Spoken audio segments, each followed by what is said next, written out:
There are millions of vehicles on Delhi's roads every day, but in recent years, a quiet transformation has been taking place. There are now, for instance, far more electric rickshaws offering carbon emission-free journeys, a change from those that use compressed natural gas, and drivers are finding they are cheaper to run and more pleasant to ride in. E-rickshaws are good for the people since they are good for the environment. There are so many e-rickshaws in Delhi now.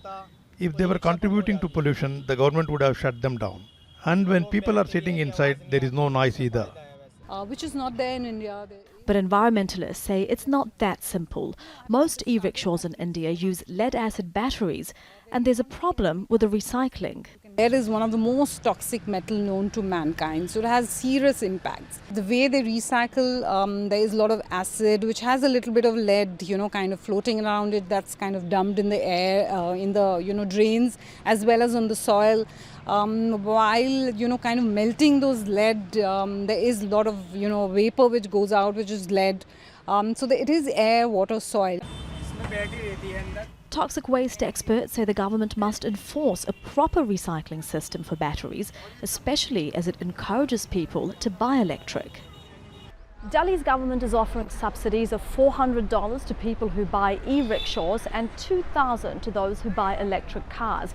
But a national survey by one of India's largest websites for buying and selling vehicles showed 50% of people who wanted to buy an electric car cited a lack of charging stations for choosing not to. There are around 100 public charging points in Delhi and many more private stations. Electric taxi company Blue Smart has 200 of its own charging points to cater to the demand for e-taxis in one of the most polluted cities in the world. Pollution is a really big thing in in the average citizen's mind in Delhi, Gurgaon, Noida, the national capital region, right? So I think people understand the importance, they understand that they're making a change, and that's been a really, really powerful tailwind for electric mobility in Delhi. The government is planning to set up more charging stations to encourage people to make the switch. But there are more e-rickshaws on India's roads than electric cars, and experts say that's where the government's focus must now be to ensure that environmental gains made by one sector won't be undermined by another. Elizabeth Puranam, Al Jazeera, New Delhi.